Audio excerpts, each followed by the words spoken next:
ప్రభు అయిన యేసుక్రీస్తు వారి శుభనామంలో మీ అందరికీ వందనాలు నాన్న. అందరూ బాగున్నారా? ప్రియమైన దేవుని పిల్లలారా, దేవుని యందు మనం ఆనందించుటకు మరొక క్రొత్త సంవత్సరమును దేవుడు మనకు అనుగ్రహించి తన కృప చేత నడిపిస్తూ యూట్యూబ్ పరిచర్యను కొనసాగించుటకు వెసులుబాటును దయచేస్తున్నందుకు, అవకాశంనిస్తున్నందుకు దేవునికి సమస్త ఘనత, మహిమ, ప్రభావములు మనము చెల్లించబద్ధులమై ఉన్నాం. అందరూ బాగున్నారా?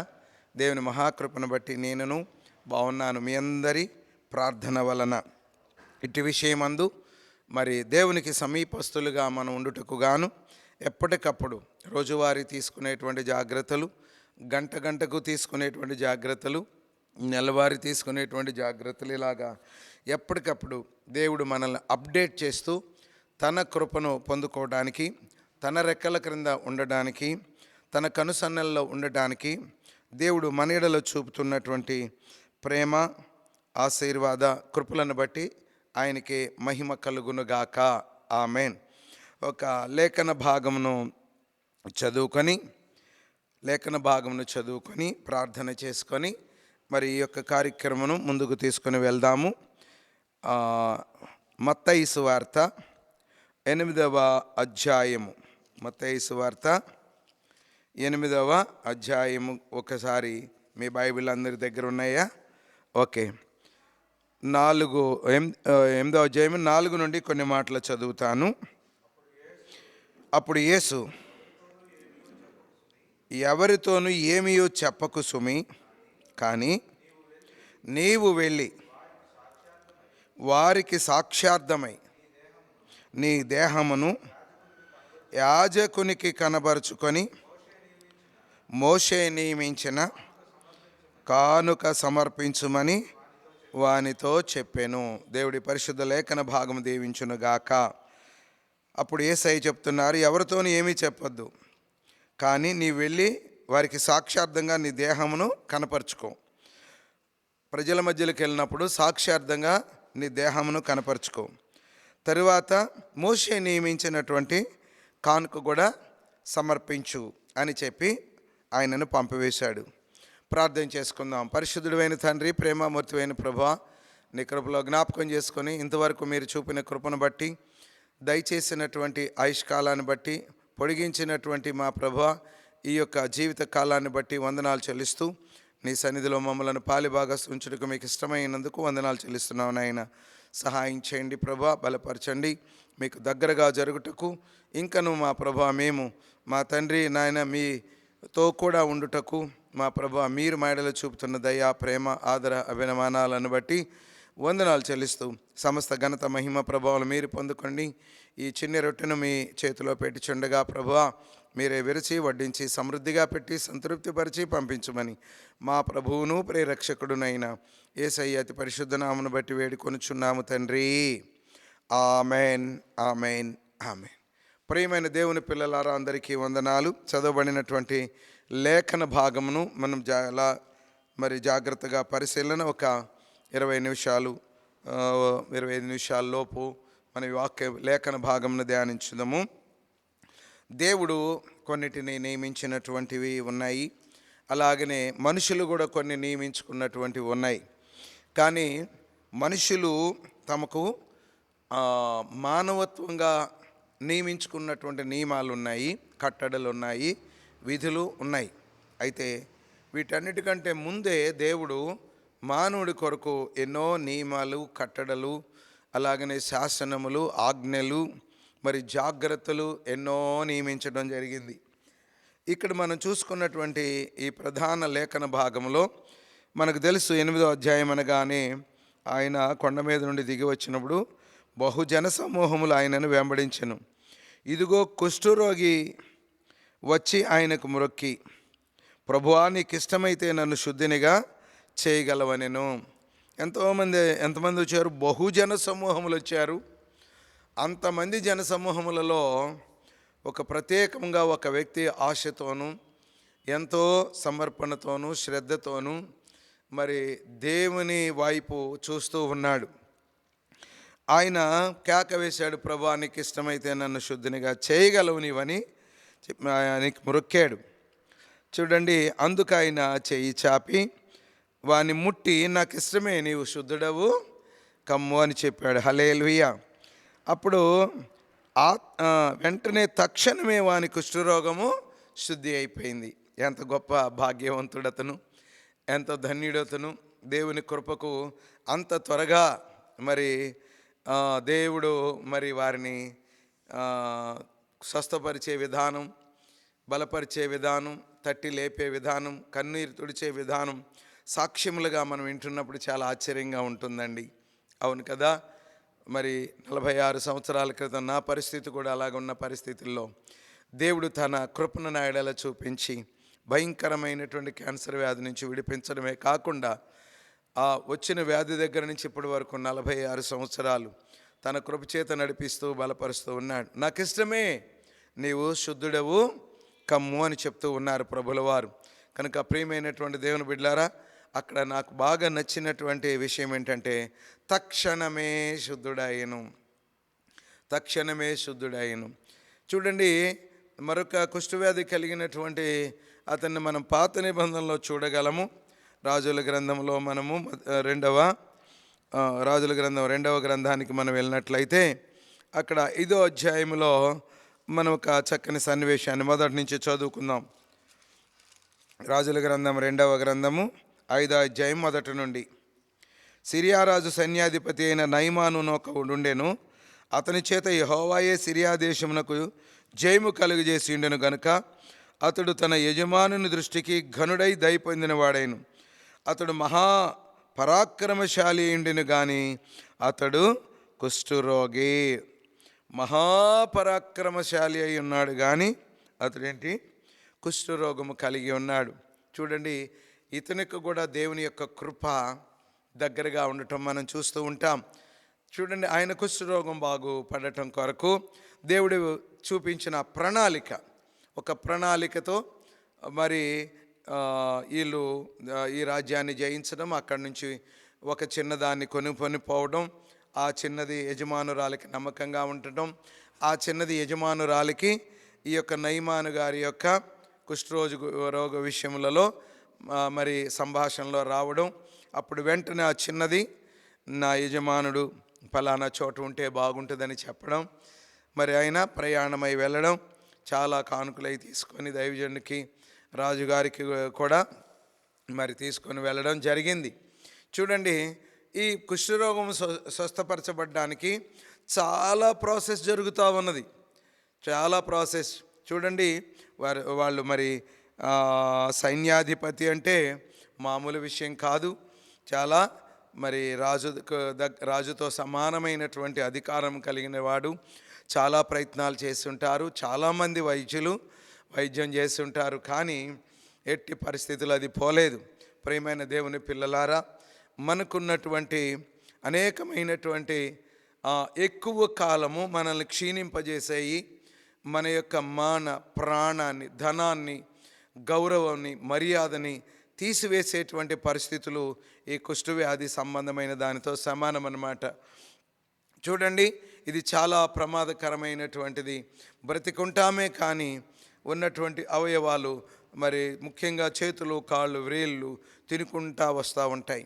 చూడండి, నొసట ఎందుకు కుష్ఠం వచ్చినటువంటి వారు కూడా మనము లేఖన భాగంలో చూస్తూ ఉన్నాం. ఇలాగా కుష్ఠవ్యాధి సంబంధమైన ఇప్పటికీ దరిదాపుగా దానిని నిర్మూలన చేయడానికి చాలా వైద్య సదుపాయాలు వచ్చాయి. కానీ ఆ దినములలో దేవుడు మరి అప్పుడైతే ఆయన డైరెక్ట్గా స్వస్థపరిచారు. ఇప్పుడు వైద్యులకు ఆ జ్ఞానం ఇచ్చి స్వస్థపడేటువంటి అవకాశం దేవుడిస్తూ ఉన్నాడు. అయితే ఒకటి మనం గమనించవలసిన విషయం ఏంటంటే, శారీరక సంబంధమైన కుష్ఠవ్యాధి పెద్ద ప్రమాదకరమైనది మరి అనుకుంటున్నాం, పెద్ద ప్రమాదకరమైనది అనుకుంటూ ఉన్నాం. కానీ ఆత్మ సంబంధంగా ఉండేటువంటి కుష్ఠవ్యాధి చాలా ఇంకా ఇంకా మహాప్రమాదకరమైనది. దీని విషయంలో మనం చాలా జాగ్రత్త వహించాలి, శ్రద్ధ వహించాలి. ఇది కొరుకుడు పుండు అంటే అదే కొరుకుడు పుండు పాకినట్టుగా పాకుతుండే, కొరుక్కుంటా ఉంటుందని కొంతమంది చెప్తూ ఉంటారు. కాలు విరేల్లో ఉంటుంది ఆ వ్యాధి. ఏమండి, విరేలు తీసేయకపోతే అది కొద్ది రోజులు ఆగితే మోకాలు వరకు తీసేయాల్సిన అవసరం వస్తుందండి. ఏమండి, మోకాలు వరకు వచ్చింది ఈ వ్యాధి. ఇక్కడ త్వరగా తీసేయకపోతే అది తుంటి వరకు తీసివేయవలసిన పరిస్థితులు ఉంటాయండి అని చెప్తున్నారు. కనుక కొరుకుడు పుండు పాకినట్టుగా పాకేటువంటి పరిస్థితులు. ప్రియమైన పిల్లలారా, అందరికీ వందనాలు. దేవుడు మీకు తోడైండునుగాక. నూతన నిబంధనలో 8వ అధ్యాయంలో ఆయన తక్షణమే స్వస్థపరచబడ్డాడు. ఇక్కడ ఈయనైతే మరి కొద్ది కాలం ప్రాసెస్, దేవుడు తన నియమాన్ని, తన యొక్క కృపను, తన యొక్క ప్రేమను ఈ నయమాను గారి ఎడల కలిగి ఉన్నాడు. ఆయన ప్రార్థనకు వచ్చేవాడేమీ కాదు, ఇశ్రాయేలుడేమీ కాదు. చూడండి, చాలామంది అనుకుంటున్నారు ఇశ్రాయేలీలకే దేవుడు అనుకుంటున్నారు, యేసు ప్రభు క్రైస్తవుల దేవుడు అంటున్నారు. చూడండి, చాలామంది విషయంలో చాలా అపోహలు వస్తూ ఉన్నాయి. కానీ దేవుడు తన ప్రేమను పంచటంలో, తన కృపను ఇవ్వడంలో, రక్షణ మార్గంలో నడిపించడంలో, స్వస్థపరిచే విషయంలో, బాగు చేసే విషయంలోనండి మనం అనుకున్న రీతి ఆయనకి లేదు. ఎందుకంటే ఆయన ఒక్కడే దేవుడు గనక, సర్వ భూప్రపంచాన్ని ఆయన ఒక్కడే చేశారు గనక, సర్వము ఆయన ఎరుగును గనక. చూడండి, మనం ఇల్లు కట్టించుకుంటాము, ఇల్లు కట్టించుకున్నటువంటి వారికి ఇంట్లో ఉన్నవన్నీ ఎరుకై ఉంటాయి. అలానే భూప్రపంచాన్ని చేసినటువంటి సృష్టికర్త అయిన దేవునికి భూప్రపంచంలో ఉన్నటువంటి ప్రతిదీ ఆయనకి ఎరుకై ఉంటుంది. అందుకనే ఆయనకి మరుగైనది ఏమీ లేదు. ఆయనకు మరుగైనది, ఆయన దృష్టిని నుండి తప్పించుకొని తిరిగేటువంటి పరిస్థితి ఏదీ లేదనమాట. కాబట్టి చాలా జాగ్రత్తగా మనం గమనించుకోవలసినటువంటి విషయం ఏంటంటే, ప్రియమైన పిల్లలారా, ఒక్కొక్కసారి తక్షణమే కార్యాలు జరుగుతాయి, ఒక్కొక్కసారి ఒక ప్రాసెస్ ప్రకారం జరుగుతుంది. ఆయనను నమ్ముకున్నటువంటి ఆయన కాదు ఈయన, కానీ కార్యం ఆయనకు కూడా చేశాడు దేవుడు. నీతిమంతుల మీదను అనీతిమంతుల మీద కూడా వర్షం కురిపిస్తున్నాడు ఆయన. అవును కదా. చూడండి, ప్రార్థన చేసేవారు, ప్రార్థన చేయని వారని కాదు, భూప్రపంచంలో ప్రతి ఒక్కరిని ఆయన ప్రేమిస్తున్నాడు, ప్రతి ఒక్కరిని ఆయన పిలుస్తున్నాడు. భారం మోసుకొనుచున్న సమస్త జనులారా నా యొద్దకు రండి అని. సమస్త జనులారా, ఆ మాట కోట్ చేసుకోండి, సమస్త జనులారా అనే. కాబట్టి అందరి కొరకు ఆయన బలయ్యారు, అందరి కొరకు ఆయన ప్రాణం పెట్టారు, అందరి కొరకు ఆయన రక్తం కార్చారు, అందరి క్షేమం కొరకు, భూలోకంలో ఉన్న ప్రతి ఒక్కరి క్షేమం కొరకు, ప్రతి ఒక్కరి మరి ఆశీర్వాదం కొరకు, ప్రతి ఒక్కరి మేలు కొరకు ఆయన ఈ త్యాగము చేసినారు. కాబట్టి ఎవరైతే ఆయన సిలువ మరి మరణాన్ని, ఆయన జననాన్ని, అలాగనే సిలువ మరణాన్ని, మరి అలాగనే సమాధి చేయబడటాన్ని, పునరుద్ధానమును, ఆయన రాకడను గురించి విశ్వసిస్తారో వారు భయంకరమైనటువంటి ఆత్మ సంబంధమైన కుష్టు వ్యాధి నుండి వారు తక్షణమే స్వస్థపరచబడతారు. ఆమేన్, హల్లెలూయా. ప్రియమైన పిల్లలారా, ఒక మాట నాకు చదవాలని ఆశపడుతూ ఉన్నాను. ఆదికాండము 49వ అధ్యాయము 14వ వాక్యం చదువుకుందాం. 49:14 ఆదికాండంలో. ఒకసారి మీ బైబిల్ దగ్గర ఉంచండి.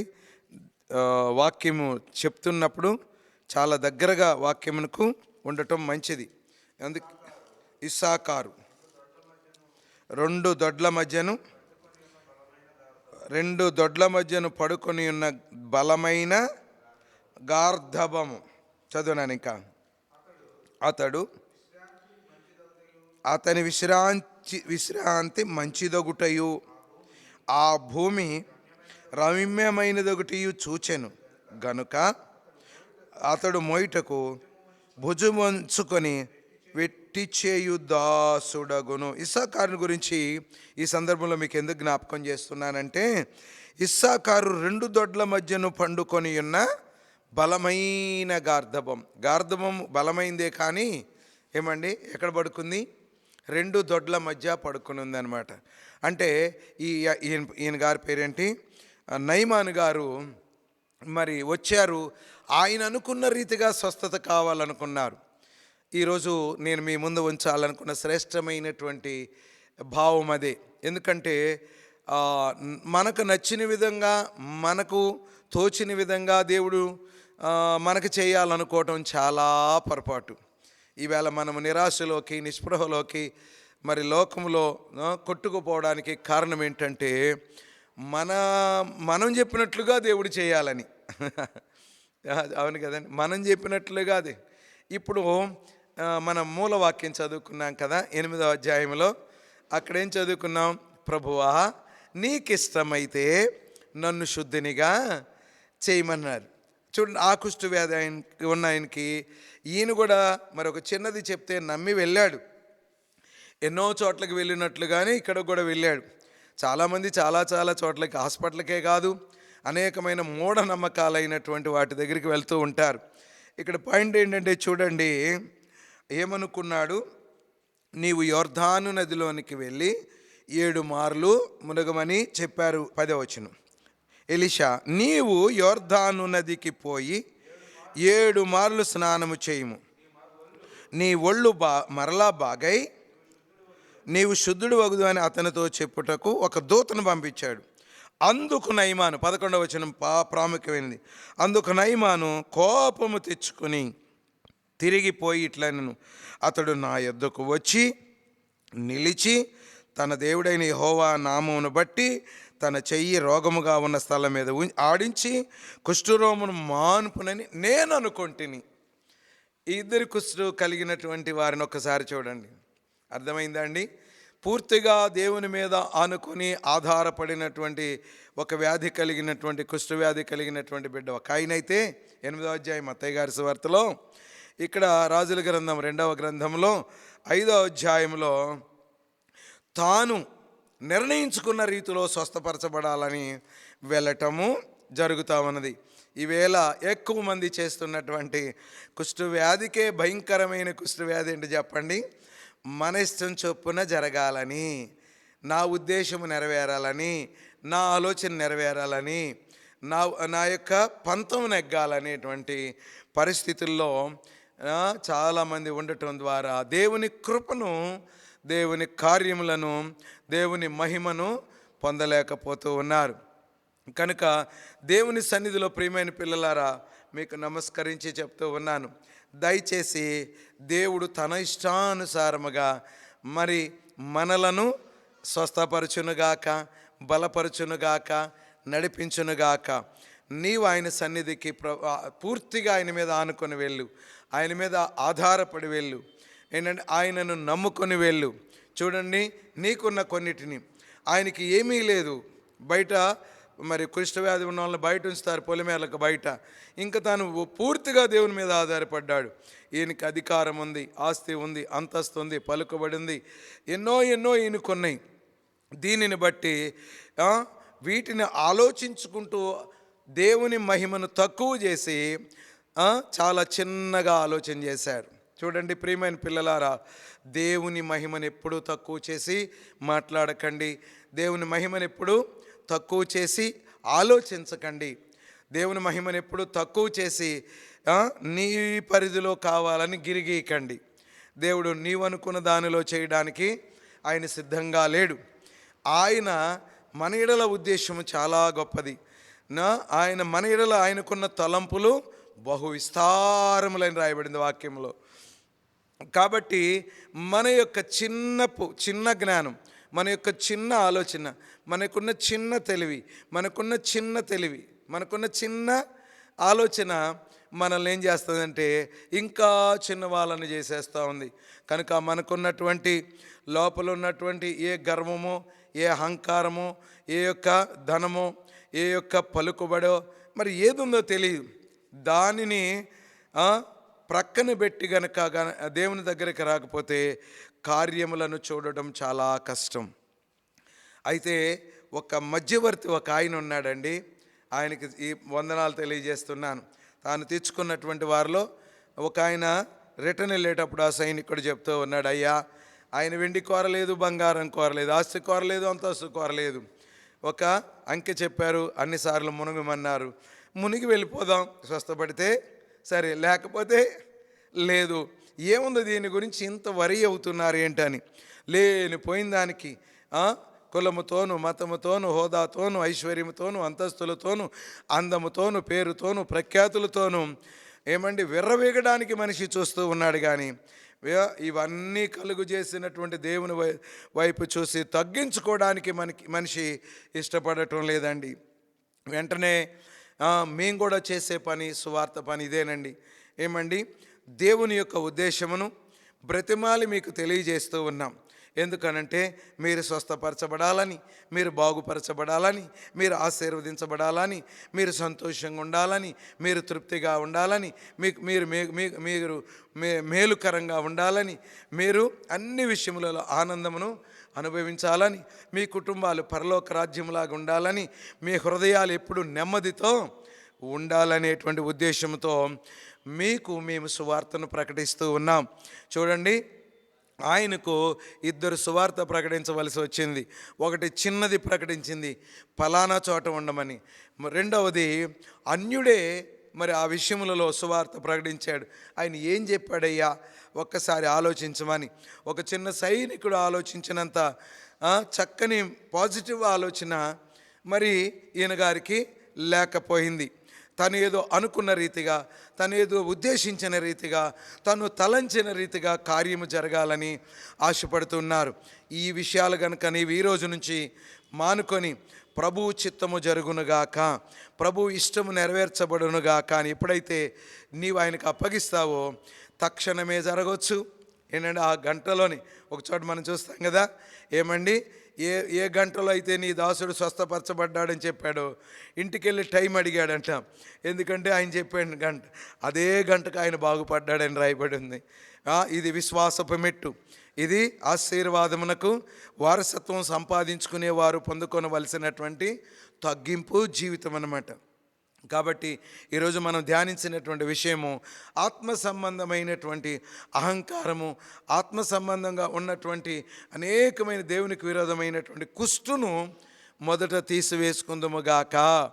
ఆమెన్, హల్లెలూయా. అందుకనే చాలా పెద్ద ప్రాసెస్ అయింది. ఆయనకేమో తక్షణమే బాగుపడ్డాడు, ఈయనకి పెద్ద ప్రాసెస్ అయిపోయిందనమాట. కొంతమంది ఆ విధంగానైనా బాగుపడ్డాడు, దేవునికి స్తోత్రం. ఆ తర్వాత ఇప్పుడు నేను చదివించానే ఎలీషా 16వ వచనం, ఏదో కానుకలు తీసుకొచ్చాడు, నాకు వద్దని చెప్పారు. ఏమండి, ఈవేళ అయితే ఏ నంబర్లు ఇస్తున్నారు, గూగుల్ పేలు, ఫోన్పేలు, ఏవేవో ఇచ్చేసి అడుక్కునేటువంటి పరిస్థితిగా కనబడుతుంది. అలాంటి వారిని నమ్మవద్దండి. చూడండి, ప్రభువుని నమ్మండి, ప్రభు వాక్యమును ప్రకటించే వారిని నమ్మండి. చూడండి, ధనమును పోగు చేసుకునేటువంటి వారిని కాదు. ఏమండి, క్రీస్తు ప్రభువుని ప్రకటించేవారు మనకు కావాలి. కాబట్టి అట్టి ఆశీర్వాదకరమైన కృపయందు మేలుకరమైన స్థితిలో ఏ విధము చేతనైనా మృతుల్లో నుండి పునరుద్ధానము కలవాలనండి, లోకములో ఉన్న పాప శాపముల నుండి విడుదల పొందాలని మేము పడుతున్న ఈ ప్రయాసను జ్ఞాపకం చేసుకొని, ఏ విషయములలో నీ కుటుంబంలో, నీ హృదయంలో, నీ సమాజంలో మరి ఏ బాధపడుతున్నావో నాకైతే తెలియదు. కానీ ఈరోజు ఆ చిన్నది వర్తమానము చెప్పినట్లుగా శుభవర్తమానం మీకు ముందు ఉంచుచున్నాము. ఆ సైనికుడు బలపరిచినట్లుగా మేము మిమ్మల్ని బలపరుస్తున్నాము. మీకు సపోర్టుగా ఉండటానికి మేము ఇష్టపడుతున్నాము. దేవుని దగ్గరికి మిమ్మల్ని నడిపించుటకు దేవుడిచ్చేటువంటి దేవునికి ఇష్టమైనవన్నీ ఏంటండి, ఆయనకి ఇష్టమైన ఫలములు నేను భుజించుదునుగా కానీ పరమగీత గ్రంథంలో ఉంటుంది. కాబట్టి ఆయనకి ఇష్టమైన కార్యము మన ఎడల ఇప్పుడు జరిగించునుగాక. దానికి అందుకని మనము ఆయన యొక్క సర్వ అధికారము క్రింద మనము ఉందుముగాక. మనం ఏం ఒప్పుకోవాలి? మనము అన్నిటికీ ఆయన అధికారమునకు ఒప్పుకొందుముగాక. ఆమెన్, హల్లెలూయా. దేవుడు మీకు తోడైండునుగాక. యెహోవా మిమ్మును ఆశీర్వదించునుగాక. కాబట్టి దేవుని సన్నిధిలో మనం ఎప్పుడు కూడా ఆయన అధికారము క్రింద మనం ఎప్పుడైతే ఉంటామో, ఆయన అధికారం క్రింద మనము ఎప్పుడైతే వస్తామో సంపూర్ణమైనటువంటి కృపను, ఆశీర్వాదమును, మేలును మనము పొందుకుంటాం. చూడండి, సామెతల గ్రంథము 3వ అధ్యాయము 5వ సామెత చదువుతానండి. 3:5 సామెతల గ్రంథం. నీ స్వబుద్ధిని ఆధారము చేసుకొనక పూర్ణ హృదయముతో యెహోవా యందు నమ్మకముంచుము. 6వ సామెత కూడా చదువుతాను. నీ ప్రవర్తన అంతటి యందు ఆయన అధికారమునకు ఒప్పుకొనుము. నీ ప్రవర్తన అంతటి యందు ఆయన అధికారమునకు ఒప్పుకొనుము. కాబట్టి దేవుని అధికారము క్రింద, దేవుని కృప కింద మనందరము ఉండి ఆయన చేసే కార్యములను, స్వస్థత కార్యములే కానివ్వండి, ప్రశాంతంగా ఉండేట్టు జీవించే జీవిత కార్యములే కానివ్వండి, దిగుల నుంచి విడుదలే కానివ్వండి, అప్పుల నుంచి జయమే కానివ్వండి, చదువులోను, ఉద్యోగ విషయంలోను, వివాహం విషయంలోను గొప్ప కృపలను దేవుడు మనకు ప్రసాదించడానికి, దేవుడు కృప చూపడానికి ఇష్టపడుతూ ఉన్నాడు. ఆయన కార్యమును ఆయన చేయనండి. ఆమేన్, హల్లెలూయా. ఆయన కార్యము ఆయన చేయనండి. దేవుడు నీకు ఆజ్ఞాపించిన కార్యమును నమ్మకముగా చేయి. దేవుడిచ్చేటువంటి దివ్యమైన కృపలకు పాత్రుడవయ్యి ఆయన కృప కిందకు నీవు నడిపించబడదువుగాక, బలపరచబడదువుగాక, ఆశీర్వదించబడదువుగాక. యెహోవా మీకు తోడైండునుగాక, యెహోవా మిమ్మల్ని ఆశీర్వదించునుగాక. ఆమేన్. ప్రార్థన చేసుకుందాం. సకలాశీర్వాద స్తోత్రములకు కారణభూతుడు అయిన తండ్రి, రక్షకుడా, మీకు వందనాలు తెలియజేస్తున్నాను తండ్రి. నీ కృపామహిమకు కీర్తి కలుగునట్లుగా మీ సన్నిధి యందు మమ్మల్ని పాలిభాగస్తులు ఉంచినందుకు వందనాలు నాయన. ఎంత గొప్ప దేవుడు అయ్యా. నీ మహాకనికరమును మా ఎడల ఉంచినందుకు, నీ ప్రేమను మాకు పంచినందుకు వందనాలు తండ్రి. నిజమే, నీకిష్టమైతే మాకేం చేయాలో అది చేయగలవు. నీ ఇష్టానికి మేము సరెండర్ అవ్వడానికి సహాయం చేసి మీ నామమునకు మహిమ, ఘనత, ప్రభావం తెచ్చుకునమని యేసయ్య అతి పరిశుద్ధ నామమును బట్టి వేడుకొనుచున్నాము తండ్రి. ఆమెన్, ఆమెన్, ఆమెన్. పాదదీపము. ప్రేమ దీర్ఘకాలము సహించును, దయ చూపించును. ప్రేమ మత్సరపడదు, ప్రేమ డంబముగా ప్రవర్తింపదు, అది ఉప్పొంగదు, అమర్యాదగా నడవదు, స్వప్రయోజనమును విచారించుకొనదు, త్వరగా కోపపడదు, అపకారమును మనసులో ఉంచుకొనదు, దుర్నీతి విషయమై సంతోషపడక సత్యమునందు సంతోషించును, అన్నిటినీ తాలుకొను, అన్నిటినీ నమ్మును, అన్నిటినీ నిరీక్షించును, అన్నిటినీ ఓర్చును. ప్రేమ శాశ్వత కాలముండును. ఆమెన్, ఆమెన్, ఆమెన్. మీకు శుభమగుగాక. God bless you.